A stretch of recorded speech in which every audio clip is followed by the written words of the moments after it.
Hello welcome नमस्कार दोस्तों, स्वागत है आपका अपने यूट्यूब चैनल ओनली सक्सेस में। और आज के इस वीडियो में हम लोग बात करने वाले हैं 8 नवंबर से लेकर 14 नवंबर तक का जो भी करंट अफेयर्स है एक हफ्ते का, वो बात करेंगे हम लोग। और जो लोग नए साथी उनको मैं बता दूं कि अब हम लोग जो आगे का करंट अफेयर्स है वो तो हम लोग कवर करेंगे ही करेंगे, पीछे का एक एक हफ्ते करके अगस्त तक कवर करेंगे, जिससे कि आपका कोई भी एग्ज़ाम जैसे केवी आने वाला है या कभी कोई भी एग्ज़ाम जिसमें करंट अफेयर्स का मेन रोल है वो आपका सारा कवर हो जाए। और आपके एग्ज़ाम के लिए जितना रिलेवेंट है सारा कवर किया गया है, सारे सोर्सेज से कवर किया गया है, न्यूज़पेपर से लेके इंटरनेट तक। तो आप लोग इस वीडियो पूरा एंड तक ज़रूर देखिए और आपके लिए यूज़फुल ज़रूर होगा ये। और आपको कैसा लगा आप लोग कमेंट ज़रूर बताइए। और बिना देर के हम लोग शुरू करते हैं। और अच्छा, इसके लिए है कि अगर आप लोग इसके लिए जुड़ना चाहें टेलीग्राम से भी जुड़ सकते हैं, उसमें आपको पीडीएफ वगैरह वहीं शेयर हो जाएगा, इसके वीडियो भी सारे वहीं शेयर होते हैं इस चैनल के सारे। तो वहाँ से आपको पीडीएफ डाउनलोड कर लीजिए, कोई चार्ज नहीं है, सब फ्री ऑफ कॉस्ट है। अब बिना देर के हम लोग शुरू कर लेते हैं। जो पहला करंट अफेयर्स है, क्वेश्चन है मतलब, वो ईरान की किस आर्म्ड फोर्स के द्वारा ठोस ईंधन कैम 100 उपग्रह वाहक का परीक्षण किया गया? इस्लामिक रेवोल्यूशन गार्ड को कॉप्स के द्वारा। दूसरा, देश के 50वें चीफ जस्टिस के रूप में किसने पदभार संभाला? जस्टिस चंद्रचूड़ ने। अगला प्रश्न है, विश्व का प्रथम देश कौन बना है जो पहली बार लैब में विकसित किए गए खून को इंसानों में चढ़ाया गया? ये देश है ब्रिटेन का। यूके में पहली बार ऐसा कृत्रिम खून बनाया गया है जो इंसानों को चढ़ाया गया है।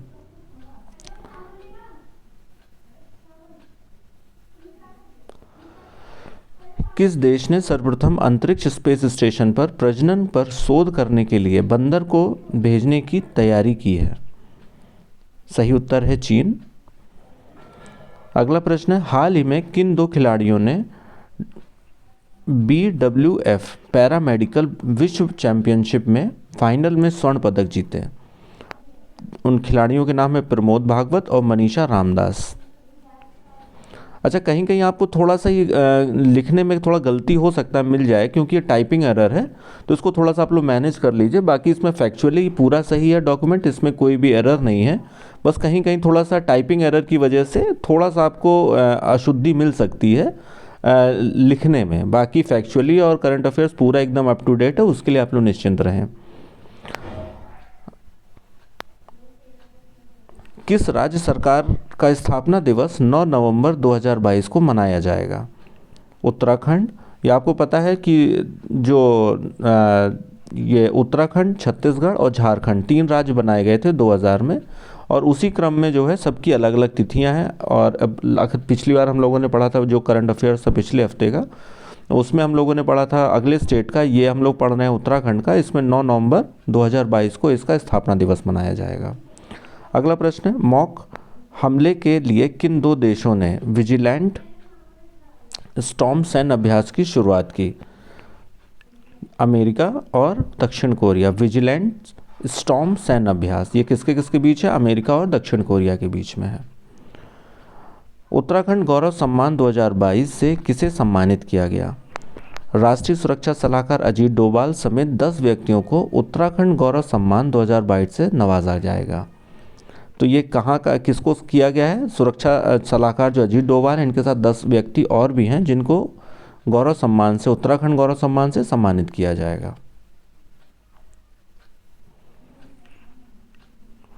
राज्यसभा की स्टैंडिंग समितियों का पुनर्गठन के दौरान business advisory committee, rules committee और प्रिविलेज कमेटी की अध्यक्षता की जिम्मेदारी किसे दिया गया है? उपसभापति हरिवंश जी को।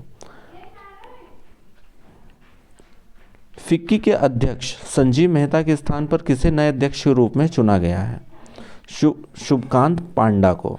फिक्की के ये नए अध्यक्ष हैं शुभकांत पांडा, और ये इंपॉर्टेंट है, इसको स्किप मत करिए क्योंकि कभी कभी फिक्की के चेयरमैन पूछ लेते हैं लोग। अडानी न्यू इंडस्ट्रीज के द्वारा किस राज्य में भारत का सबसे बड़ा पवन टरबाइन स्थापित किया गया है? गुजरात राज्य में। वांग यपिंग हाल ही में अंतरिक्ष में चलने वाली कौन सी चीनी महिला अंतरिक्ष यात्री बन गई है? ये पहली यात्री है। पुरुष, इसका थोड़ा सा डिस्क्रिप्शन मैंने ऐड कर दिया है। पुलिस सहयोगी झाई झिंगयांग के साथ 6 घंटे से अधिक समय तक अतिरिक्त गतिविधियों में भाग लिया है इन्होंने। तो ये पहली महिला बन गई हैं अंतरिक्ष में चलने वाली चीनी महिलाएं, पहली महिला हैं। अगला प्रश्न है 12वें द्विवार्षिक पर्यावरण प्रदर्शन सूचकांक के मुताबिक भारत कौन से स्थान पर है? 168वें स्थान पर है।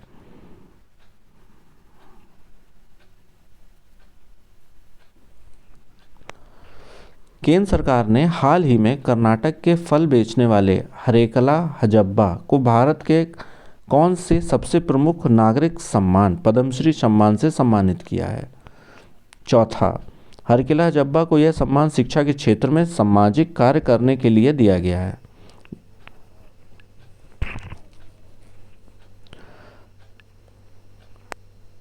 हाल ही में मशहूर सिंगर और होस्ट आदित्य नारायण को किस पुरस्कार की डॉक्टरेट की मानद उपाधि से सम्मानित किया गया है? उदित नारायण को नवाजा गया है नेल्सन मंडेला शांति पुरस्कार से। 9 नवंबर को पूरे भारत में कौन सा दिवस मनाया जाता है? राष्ट्रीय विधिक सेवा दिवस। इस दिवस को मनाने का उद्देश्य समाज के कमज़ोर वर्गों को मुफ्त और सक्षम विधिक सेवाएं मुहैया कराना तथा यह सुनिश्चित करना है कि कोई भी व्यक्ति आर्थिक कारणों से न्याय प्राप्त करने के अवसरों से वंचित नहीं रहना चाहिए। इसीलिए राष्ट्रीय विधिक सेवा दिवस मनाया जाता है 9 नवंबर को। ये वेरी इंपॉर्टेंट है। 9 नवंबर को विश्व भर में कौन सा दिवस मनाया जाता है? विश्व उर्दू दिवस भी 9 नवंबर को मनाया जाता है। इसमें कई सारी, देखिए 9 नवंबर को सबसे पहला उत्तराखंड दिवस स्थापना दिवस मनाया गया। 9 नवंबर को पूरे भारत में राष्ट्रीय विधिक सेवा दिवस मनाया गया। 9 नवंबर को विश्व उर्दू दिवस मनाया गया। तो ये ध्यान रखिए, आप मेरे ख्याल से भूलेंगे नहीं आप, क्योंकि सारी चीज़ें एक जगह है। अगला प्रश्न है निम्न में से किस राज्य सरकार ने प्राकृतिक संरक्षण मिशनों के प्रबंध के लिए पहला विशेष प्रयोजन वाहन स्थापित किया है? प्राकृतिक संरक्षण मिशनों के प्रबंध के लिए पहला विशेष प्रयोजन वाहन स्थापित किया है तमिलनाडु सरकार ने। इनमें से किस राज्य की कैबिनेट ने नियोक्ताओं और कर्मचारियों के अधिकारियों की सुरक्षा के लिए औद्योगिक संबंध नियम 2021 को मंजूरी दे दी है? असम सरकार ने। भारत के पहले दलित राष्ट्रपति कौन थे? KR नारायणन।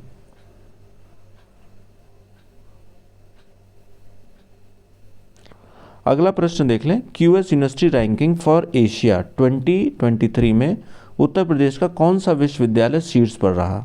लखनऊ विश्वविद्यालय। क्योंकि कोई भी परीक्षा अगर यूपी की अगर आप लोग दे रहे हैं तो इसमें ये बहुत इंपॉर्टेंट है कि लखनऊ विश्वविद्यालय QS रैंकिंग में उत्तर प्रदेश का जो है इसमें स्थान बनाने में कामयाब रहा है।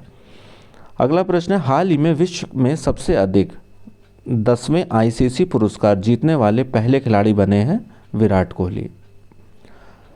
हाल ही में देश के 50वें मुख्य न्यायाधीश कौन बने हैं? जस्टिस चंद्रचूड़। ये रिपीट हो गया है, ऊपर भी ये दिया हुआ है, ये क्वेश्चन रिपीट हो गया है। हाल ही में आदर्श ग्राम सम्मेलन का उद्घाटन कहाँ किया जाना प्रस्तावित है? बनारस में। ये योगी आदित्यनाथ के द्वारा इसका उद्घाटन किया जाएगा, आदर्श ग्राम सम्मेलन। हाल ही में मथुरा में कृष्ण बलराम मंदिर का उद्घाटन किसने किया? योगी आदित्यनाथ ने।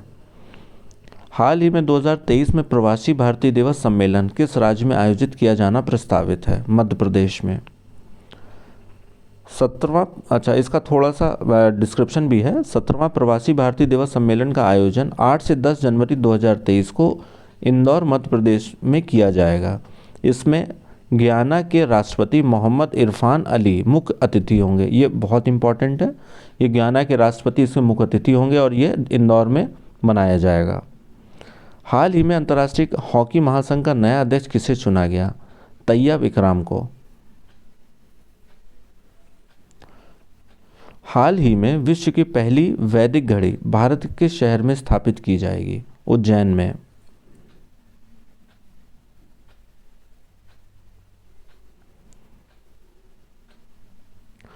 हाल ही में राष्ट्रीय कैंसर जागरूकता दिवस 2022 कब मनाया गया? 7 नवंबर को मनाया गया ये राष्ट्रीय कैंसर जागरूकता दिवस। किस दिन राष्ट्रीय शिक्षा दिवस के रूप में मनाया जाता है? 11 नवंबर। किसकी याद में मनाते हैं? अबुल कलाम, डॉक्टर अबुल कलाम आज़ाद की जयंती के रूप में 11 नवंबर को राष्ट्रीय शिक्षा दिवस मनाया जाता है। अगला प्रश्न है, ब्रिटेन के रक्षा सिख नेटवर्क द्वारा लंदन में एक समारोह में कौन सी पुस्तकें जारी की गई? नितनेम गुटका। पहली बार ब्रिटिश सेना में सिख सैन्य कर्मियों की प्रार्थना पुस्तकें नितनेम गुटका जारी किया गया। मतलब ये है कि ये जो गुटका पहली बार सिख जो सैनिक हैं उनकी प्रार्थना करने के लिए नितनेम गुटका जारी किया गया कि अब वो भी जो है प्रार्थना कर सकते हैं, और मतलब आधिकारिक तौर पे ये जारी कर दिया गया। ऐसा नहीं अभी तक नहीं होता था, पर आधिकारिक तौर पे ये जारी किया गया पहली बार भारत एक आसियान में किस मंत्रियों के बीच सम्मेलन आयोजित किया जा रहा है? रक्षा मंत्रियों के। अगला प्रश्न है, ASBC एशियाई एलीट मुक्केबाजी चैंपियनशिप में किन खिलाड़ियों ने अपने अपने सेमीफाइनल मुकाबले में कांस्य पदक जीता? सुमित और गोविंद कुमार साहनी ने। 18वां अंतर्राष्ट्रीय टेलीमेडिसिन सम्मेलन कहाँ आयोजित किया जाएगा? कोची में। मिस्र के शर्म अल शेख में पार्टियों के सम्मेलन COP27, COP का मतलब है कॉन्फ्रेंस ऑफ पार्टीज, जिनको नहीं जानकारी है उनके लिए ये COP27 शिखर सम्मेलन भारत किस गठबंधन में शामिल हो गया? इसमें कई सारे फैक्ट है। एक तो COP जो है कहाँ पे सम्मेलन हुआ है? शर्म अल शेख मिस्र में शामिल हुआ, ये भी अपने आप में एक फैक्ट है, ये भी पूछा जा सकता है आपसे। कौन सा सम्मेलन था? ये 27वां शिखर सम्मेलन था, और भारत इसमें जो है जलवायु के लिए मैंग्रोव गठबंधन में शामिल हो गया है। केंद्र सरकार ने 15 नवंबर को बिरसा मुंडा की जयंती को निम्न में से किस दिवस के रूप में मनाने की घोषणा की है? जनजातीय गौरव दिवस। ग्लोबल ड्रग पॉलिसी इंडेक्स 2021 में भारत कौन सा स्थान प्राप्त हुआ? 18वां स्थान। असम के गायक, संगीतकार, अभिनेता जुबिन गर्ग को किस बैंक ने राज्य के लिए अपना नया ब्रांड एम्बेसडर नियुक्त किया? बंधन बैंक ने। किसको नियुक्त किया है? जुबिन गर्ग को। ये संगीतकार हैं आसाम के।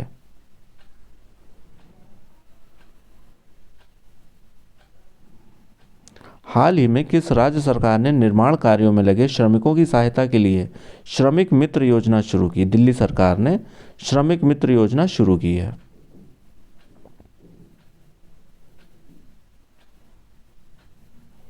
अंतर्राष्ट्रीय सौर गठबंधन इंटरनेशनल सोलर अलायंस में शामिल होने वाला 101वां सदस्य देश निम्न में से कौन है? अमेरिका। भारत और किस देश के बीच रक्षा प्रौद्योगिकी सहयोग के उद्देश्य से अभी हाल ही में वर्चुअल बैठक संपन्न हुई? अमेरिका। भारत और अमेरिका के बीच ये प्रौद्योगिक सहयोग के उद्देश्य से ये वर्चुअल बैठक संपन्न हुई है। केंद्रीय स्वास्थ्य मंत्री मनसुख मंडाविया के अनुसार कितने देश भारत के कोविड-19 टीकाकरण प्रमाण पत्र को पारस्परिक रूप से मान्यता देने पर सहमत हुए हैं? 96 देश। यानी कि जो भारतीय यात्री है या भारतीय नागरिक हैं उन्होंने जो यहाँ का टीका लगाया है, उन 96 देशों ने यहाँ के जो प्रमाण पत्र हैं उसको मान्यता दे दी है।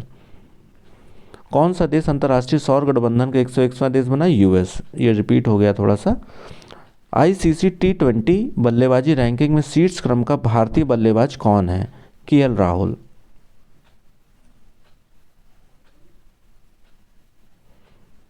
भारत के अंतर्राष्ट्रीय फिल्म महोत्सव का 52वां संस्करण गोवा में कब आयोजित होगा? 20 नवंबर को। ये तात्कालिक फैक्ट है, अगर अभी कभी भी पूछा जाए किसी एग्जाम में तो ठीक है, वरना इसे याद करने की उतनी इम्पोर्टेंट इतना नहीं है। ASBC एशियाई एलीट मुक्केबाजी चैंपियनशिप 2020 में किस खिलाड़ी ने रजत पदक जीता? ऊपर स्वर्ण था, यहाँ पे रजत पदक है। शिवा थापा ने। किस बॉलीवुड अभिनेता ने ग्लोबल आइकन अवार्ड से सम्मानित किया गया है? शाहरुख खान को ग्लोबल आइकन अवार्ड से सम्मानित किया गया। हाल ही में किसे एक बार फिर किसी अंतर्राष्ट्रीय क्रिकेट परिषद ICC का चेयरमैन नियुक्त किया गया? ग्रेग बर्कले को।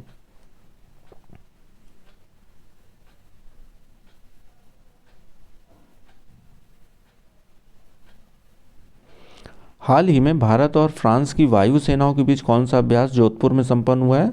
गरुण अभ्यास। तो देखिए यहाँ पे गरुण अभ्यास किसके किसके बीच होता है? भारत और फ्रांस की वायु सेनाओं के बीच में है। ये वायु सेना के बीच में है, ये भी ध्यान रखिए, कहीं ऐसा ना हो कि अगर यही पूछ दिया वायु हो, जल और थल तीनों सेनाओं में, तो वायु आपको याद रखना होगा। Indo American chamber of commerce ने किस अमेरिकी नागरिक को संगीत के क्षेत्र में उनके उल्लेखनीय योगदान के लिए सम्मानित किया? ठाकुर चक्रपाणी को। अगला प्रश्न है, स्विट्जरलैंड पर्यटन ने किस ओलंपिक स्वर्ण पदक विजेता को अपना मैत्री राजदूत नियुक्त किया है? नीरज चोपड़ा को। आपको पता होगा नीरज चोपड़ा भाला फेंक से संबंधित है, स्वर्ण पदक विजेता हैं ये। इनको स्विट्जरलैंड अपना मैत्री राजदूत नियुक्त किया है। अगला प्रश्न है, किस टीम ने पहली बार सैयद मुश्ताक अली ट्रॉफी जीती है? मुंबई ने।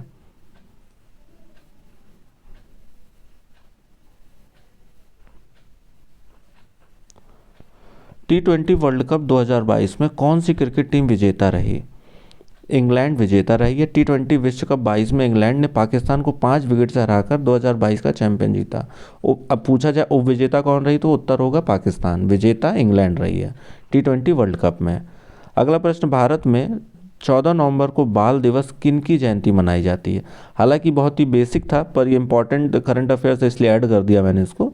तो पंडित जवाहरलाल नेहरू की जयंती के रूप में बाल दिवस मनाया जाता है 14 नवंबर को।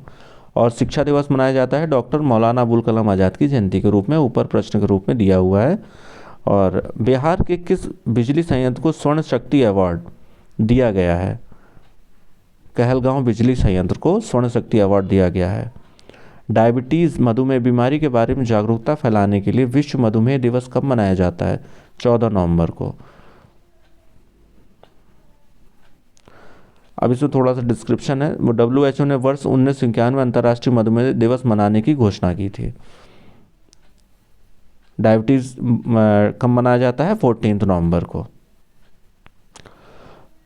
तो यही सारे आज के प्रश्न थे। और बाकी जो अगले हफ्ते का आने वाला है, ये अगला वीडियो जो दिसंबर वाला है, नेक्स्ट वीडियो हम लोग करंट भी लेके चल रहे हैं जैसे, तो 15 से लेके मतलब शायद 15 तक था, 15 से लेके 22 दिसंबर तक का वीडियो कल आपको मिल जाएगा। और ये तो क्यों हम लोग बैकलॉग भी कवर कर रहे हैं, तो इसलिए एक एक करके होता रहेगा। तो आप लोग का एग्ज़ाम करंट जो भी रहेगा PDF आप लोग टेलीग्राम से डाउनलोड कर लीजिए। और अगर इसमें कुछ और आपको ऐड करने की ज़रूरत है या आपको कैसा लग रहा है, डिस्क्रिप्शन ज़रूर बताइए, तो उसमें हम लोग फिर और ऐड ऑन कर सकते हैं आपके एग्ज़ाम के रिक्वायरमेंट के हिसाब से। बाकी स्वस्थ रहिए, मस्त रहिए, जुड़े रहिए। और सब्सक्राइब ना किया हो चैनल, आप सब्सक्राइब कर लीजिए। बहुत बहुत धन्यवाद।